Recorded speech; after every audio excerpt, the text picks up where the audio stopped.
창세기 20장 1절로 7절까지의 말씀 우리 다 같이 한 목소리로 합독하겠습니다. 아브라함이 거기서 네게브 땅으로 옮겨가 가데스와 술 사이 그랄에 거주하며 그의 아내 사라를 자기 누이라 하였으므로 그랄 왕 아비멜렉이 사람을 보내어 사라를 데려갔더니 그 밤에 하나님이 아비멜렉에게 현몽하시고 그에게 이르시되 내가 데려간 이 여인으로 말미암아 내가 죽으리니 그는 남편이 있는 여자임이라. 아비멜렉이 그 여인을 가까이 하지 아니하였으므로 그가 대답하되 주여 주께서 의로운 백성도 멸하시나이까. 그가 나에게 이는 내 누이라고 하지 아니하였나이까. 그 여인도 그는 내 오라비라 하였사오니 나는 온전한 마음과 깨끗한 손으로 이렇게 하였나이다. 하나님이 꿈에 또 그에게 이르시되 내가 온전한 마음으로 이렇게 한 줄을 나도 알았으므로 너를 막아 내게 범죄하지 아니하게 하였나니 여인에게 가까이 하지 못하게 함이 이 때문이니라. 이제 그 사람의 아내를 돌려보내라. 그는 선지자라. 그가 너를 위하여 기도하리니 내가 살려니와 내가 돌려보내지 아니하면 너와 내게 속한 자가 다 반드시 죽을 줄 알지니라. 아멘.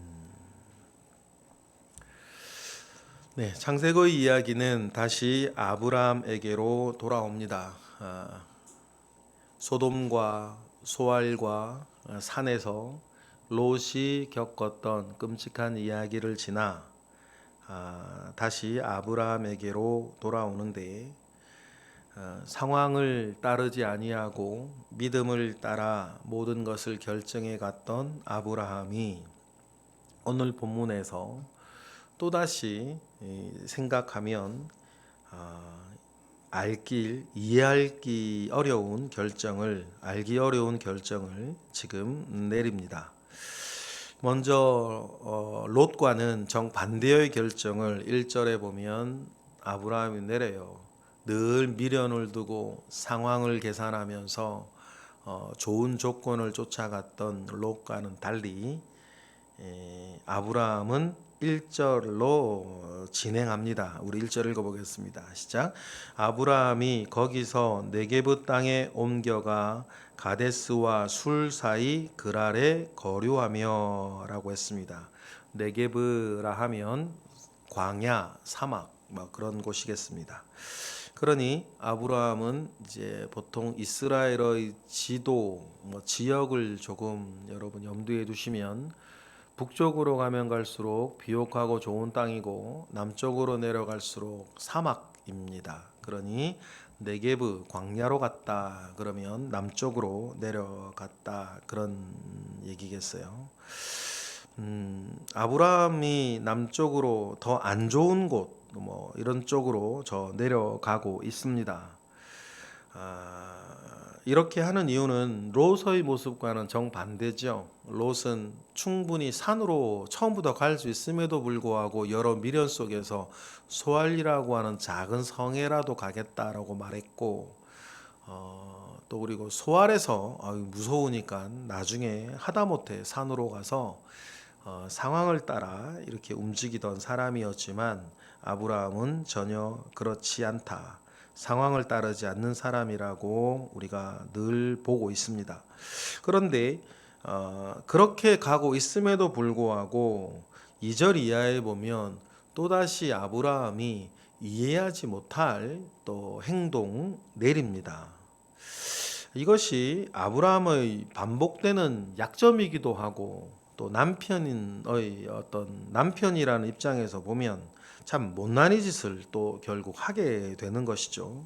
이것을 통해서 완전하신 이는 하나님뿐이시다라고 하는 것을 우리는 기억을 합니다. 예전에 애굽에 갔을 때와 또 같은 일을 반복하는 거죠. 2절 우리 읽어보겠습니다. 시작. 그의 아내 사라를 자기 누이라 하였으므로 그랄 왕 아비멜렉이 사람을 보내어 사라를 데려갔더니 아브라함에게는 후손에 대한 약속이 있습니다. 후손에 대한 약속이 있으면 여러분 제일 먼저 자기와 자기 아내를 지키는 것이 여러분 첫 번째입니다.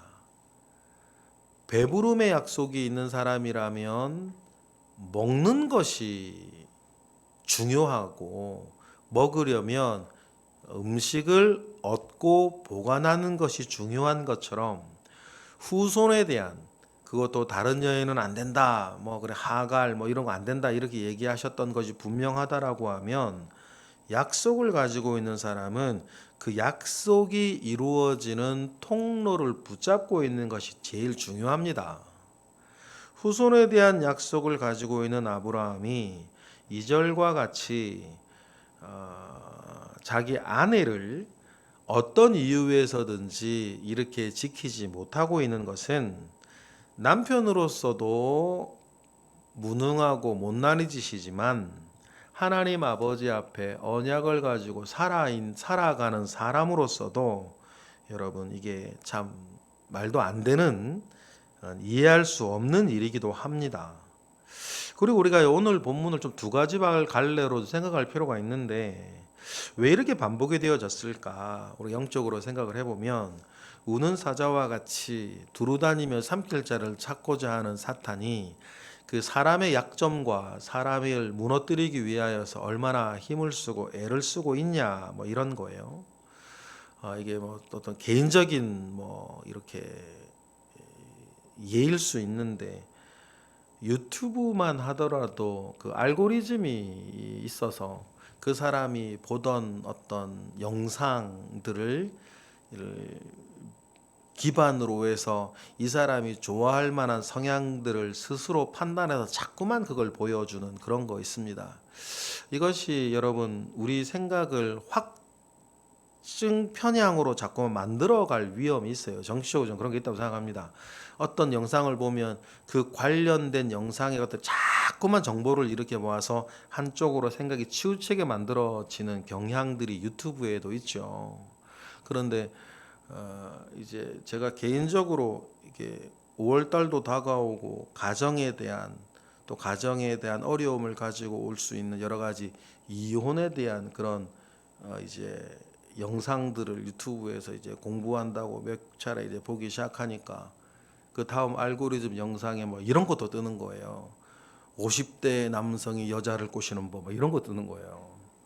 이게 왜 뜨나 보니까 그런 영상을 봐서 그런가 보다. 근데 그걸 보면서 한 가지 생각을 했어요. 야, 사람이 만든 AI 알고리즘도 그 영상 보는 것을 통하여서 이 사람이 좋아할 만한 영상들을 자꾸 이게 뜨게 해서 그 사람이 이게 여러 가지 끌고 가는 것처럼 야, 사람이 만든 알고리즘도 이렇게 하는데 만약에 삼킬 자를 두루 다니며 찾는 이 우는 사자와 같은 마귀가 사람이 뭘 좋아할지 무엇을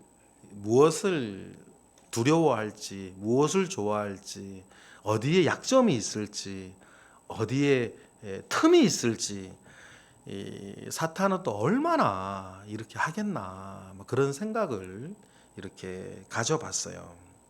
그런 측면에서 요 아브라함 요 사건이 생각이 나는 거예요.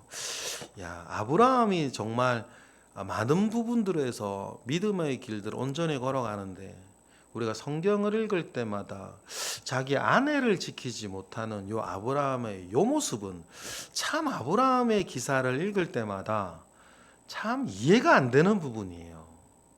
우리가 어떤 사람이라 하더라도 참 훌륭하고 좋은 분인데 그 사람이 누구라도 가지고 있는 약한 지점들이 있거든요. 약한 고리가 있어요. 여러분, 약한 고리라 그러지 않습니까? 아무리 튼튼한 쇠사슬이 쫙 있는데 아무리 튼튼한 쇠사슬이라도 어느 약한 고리 하나가 있어서 그 고리가 툭 끊어지면 사실상 그 쇠사슬 전체는 못 쓰는 거예요. 여러분 그 약한 고리라는 것이 있습니다. 그러면 여러분 우리 가운데에 누구라도 어떤 영역에서 약한 고리가 나는 없습니다라고 말할 수 있는 사람이 누구겠냐는 거예요. 누구겠습니까, 그 사람이? 그러니 여러분, 완전하신 이는 하나님밖에 없다는 것을 우리 기억하고, 다른 사람에 대해서는 이해의 폭을 좀 넓혀 나아가고, 나 자신에 대해서는 여러분 겸손히 우리의 길을 하나님 아버지 앞에 의탁하며 겸손히 살아가고, 나는 괜찮다 뭐 이런 정말 교만한 얘기하지 않고 늘 하나님 아버지 앞에 우리의 몸과 우리의 마음과 생각과 말과 언행, 몸짓, 표정 하나까지 하나님 아버지 앞에 겸손히 이렇게 만들어 나가야 되겠다라고 하는 생각들을 해 봅니다.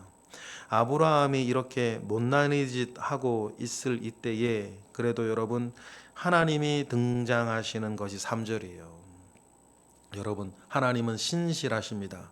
신실하다. 어떤 일들이 있다 할지라도 자기 자리를 꿋꿋이 지켜나가는 것을 신실하다, 그렇게 이야기할 수 있습니다. 그래서 흔들리는 연약한 이 아브라함에게 덧대어지는 하나님의 은혜가 있는 것이죠. 3절입니다. 시작. 그 밤에 하나님이 아비멜렉에게 현몽하시고 그에게 이르시되 내가 데려간 이 여인으로 말미암아 내가 죽으리니 그는 남편이 있는 여자임이니라. 이렇게 하나님이 등장하세요. 이 이야기를 들은 아비멜렉은 얼마나 황당하겠냐 이거예요. 아브라함이 자기의 아내 사라를 지키지 못하고 다른 이에게 이렇게 보내는 일들이 두 차례 있지 않습니까? 애굽에서 바로에게, 그리고 그랄에서 아비멜렉에게인데, 근데 이제 약간 이야기의 관점은 달라요. 애굽에서 바로에게 사라를 넘겨줄 때에는 믿음 없고 연약한 어떤 아브라함의 모습이 드러나는 관점에서 이야기가 나오고, 그런데 창세기 20장에 아비멜렉에게 자기 아내를 넘겨주는 이 일들은 이야기의 관점이 연약한 아브라함의 어떤 흔들리는 마음의 관점이 아니고 그 같은 이야기지만 다른 관점이 뭐냐면 죄가 없는 이방인을 하나님께서 어떻게 다루시는가, 그 관점이에요. 사실 애굽의 바로도 죄는 없었죠. 아브라함이 먼저 거짓말을 했으니까. 사라도 오늘 본문도 마찬가지. 죄가 없는 이방인을 어떻게 다루는가, 그 관점이에요. 그래서 하나님이 나타나셔서 현몽하셔서 아비멜레에게 그는 남편 있는 여자다. 네가 그 여자를 건드리면 너는 죽을 거다라고 이야기하는 이 하나님의 등장을 꿈에서 이 말씀의 하나님을 보았을 때에 아비멜렉은 얼마나 황당했겠습니까? 본인은 몰랐단 말이에요. 그러니까 아비멜렉이 4절처럼 말하는 거죠. 우리 4절 읽어보겠습니다. 시작. 아비멜렉이 그 여인을 가까이 하지 아니하였으므로 그가 대답하되 주여 주께서 의로운 백성도 멸하시나이까 라고 하면서 자기는 이렇게 죽을 만한 죄를 짓지 아니하였다고 이야기를 하는 거예요. 그가 나에게 누이라고 했고 여인도 나에게 오랍이라 하였으니 나는 온전한 마음과 깨끗한 손으로 이렇게 되었다고 5절에 말을 합니다. 억울하다는 거죠. 아브라함은 정말 억울한, 아비멜렉은 정말 억울한 게 맞아요. 그런데 감사한 게 뭡니까? 신실하신 하나님은 또 6절에 모든 것을 알고 계신다. 여러분 전지하신 겁니다. 우리 6절 읽어볼까요? 시작. 하나님이 꿈에 또 그에게 이르시되 내가 온전한 마음으로 이렇게 한 줄을 나도 알았으므로 너를 막아 내게 범죄하지 아니하게 하였나니 여인에게 가까이 하지 못하게 함이 이 때문이라 라고 하면서 온전한 마음으로 이렇게 한 줄을 나도 알았다. 이렇게 안다. 하나님은 다 알고 계신다. 여러분, 하나님은 다 알고 계신다는 것이 여러분에게, 우리 모두에게 여러분 위로가 되기를 바랍니다. 비단 오늘과 같은 이야기의 어떤 내용이 아니라 하더라도 여러분 하나님께서는 모두 알고 계신다. 하나님께서는 다 알고 계신다. 그래서 아비멜렉이 온전한 마음으로 이렇게 한 것을 내가 안다라고 했을 때 하나님께서 온전하게 안다라고 하는 뜻은 무슨 뜻일까? 우리가 좀 생각할 필요가 있어요. 그리고 여러분 아비멜렉을 생각해 보고 아브라함과 사라를 생각해 봅니다. 여러분 이때 사라의 나이가 90이에요. 그리고 여러분 아브라함이 이제 약한 사람이 아닙니다. 그 롯이 잡혀갔을 때 소돔성의 왕이 전쟁에 져가지고 5대5로 뭐 세계 최초의 세계대전이 일어났을 그때 아브라함이 롯을 구해왔단 말이에요. 여러분 구해온 아브라함의 명성이 그때 어떻게 됐겠어요? 우리가 놓치지 말아야 될 지점이 하나가 또 요거예요. 아브라함은 이때 그렇게 약한 사람이 아니고 세계대전이 벌어졌을 때에 자기 조카 롯을 구해올 수 있었고 자기 사병이 400명 가까이 있는 사람이었습니다. 그리고 그 유명한 전쟁에서 아브라함이 그 전쟁의 결과를 뒤엎은 사람으로서 하나님께서 아브라함에게 주셨던 그 지역에 명성이 있는 사람이에요. 그런데 그 명성 있는 사람이 그냥 그 자리에 있으면 그 지역의 떡하니 유지로 이렇게 살 수 있는데 롯의 일을 겪으면서 이렇게 내려왔죠. 이주를 해요. 아브라함 왜 이주를 했을까? 그 지역에서는 아무도 자기를 건드리지 못할 텐데 그저 힘 있는 사람이니까 내려왔어요. 여기서 우리가 알 수는 없는데 아브라함의 명성이 이 지역까지 크지 않은 지역이니까 알려졌는지 안 알려졌는지는 몰라요. 정확히는 알 수 없는데 못 알려졌더라도 그 정도 힘이 있는 사람이고 알려졌더라면 더더욱. 그러면 네가 온전한 마음으로 이렇게 한 줄을 나도 알았다라고 했을 때 아브라함은 90년 할머니와 이 일을 왜 벌였을까? 여기에서는 뭔가 외교적인 어떤 수사가 있는 거겠죠. 아브라함과 같이 그 뛰어나고 힘있고 그런 사람과 내가 정략적으로 어떤 일들을 했을 때 아비멜렉이라고 하는 사람이 자기의 어떤 권력, 자기의 입지가 좀 더 탄탄해질 수 있을 것지도 모른다라고 하는 애굽대하고는 좀 다른 양상의 일들이 벌어진 것이라는 것을 우리 묵상할 수 있어요. 그러니까 하나님께서 네가 다른 어떤 욕심이나 무언가를 빼앗거나 그런 것이 아니라 네가 다스리고 있는 나라를 더욱 튼튼하게 하고 안전하게 하고 또 힘있게 하기 위한 어떤 정치적인 어떤 의도에서 네가 이런 일을 벌였다는 것을 하나님께서 알고 인정해 주시는 게 뭐예요? 6절 온전한 마음으로 이렇게 한 줄을 나도 알고 있다. 그 말인 거죠. 그러면 여러분 하나님께서는 믿는 자나 믿지 않는 자라 할지라도 그가 죄 없는 것, 죄 있는 것, 그리고 하나님께서는 우리의 삶에서 돌아가는 여러 가지 사연과 사정을 분명한 건 뭡니까? 다 알고 계신다. 여러분, 그러니 알고 계시는 하나님 아버지 앞에 믿음으로 나아가는 것, 알고 계시는 하나님 앞에 신뢰로 나아가는 것, 알고 계시는 하나님 앞에 겸손히 나아가는 것. 여러분, 믿음의 생활이라는 것은 이런 걸 말하는 것입니다. 그 앞에 뭐 잘난 양 뻐덕일 필요 아무것도 없고 약한 골이 없는 양 할 필요도 없는 것이고 하나님 아버지 앞에는 여러분 믿음과 신뢰와 겸손으로 나아가는 우리 모두가 되기를 주님 이름으로 축복합니다. 그래서 하나님께서 살 길을 또 알려주시지요. 아비멜렉에게 7절이에요. 다 같이 시작. 이제 그 사람의 아내를 돌려보내라. 그는 선지자라.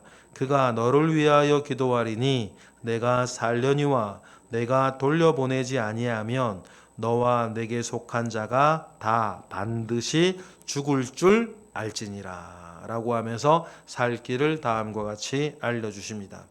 그러면서 한편으로는 하나님께서는 아브라함을 세워 나아가세요. 왕같이 행동할 수 있었죠. 전쟁에서 나아가고 이기기도 합니다. 제사장과 같은 역할들도 합니다. 소돔성의 롯을 위해서 하나님과 그 사이에서 중보하며 죄를 속하는 일들을 제사장과 같이 합니다. 그리고 하나님 분명히 명시해 주세요. 아브라함을 뭐라 부르십니까? 선지자라. 왕과 같은 사람, 그리고 제사장과 같은 사람, 선지자와 같은 사람으로 하나님은 아브라함을 세워가고 계심을 우리는 봅니다. 여러분, 좀 전에도 말씀드렸듯이 하나님은 이처럼 공의로우시죠. 하나님은 이와 같이 완전한 분이십니다. 우리의 몫은 공의롭고 완전하고 또한 전지하신 하나님을 신뢰하며 오늘도 맡기며 살아가시기를 주님의 이름으로 축복합니다. 기도하겠습니다. 하나님 감사합니다. 크신 은혜 가운데에 오늘 우리도 살고 있습니다. 모든 것을 알고 계신 하나님, 또한 완전하신 하나님, 공의로우신 하나님을 우리는 기억하니 하나님 아버지가 주시는 은혜 가운데에 늘 우리가 살아가게 하시고 그 은혜 속에 늘 주님을 신뢰하고 하나님과 동행하며 살아가는 겸손한 마음이 마땅한 믿음이 늘 우리 가운데 있게 하시고 오늘도 그 믿음과 그 마음으로 살아가게 하옵소서. 이 시간 드려지는 1000번째 예물 가운데 주님 함께 하시고 오늘도 드려지는 우리의 기도 가운데에 주님 함께 하시옵소서. 예수 그리스도의 이름으로 기도드렸나이다. 아멘.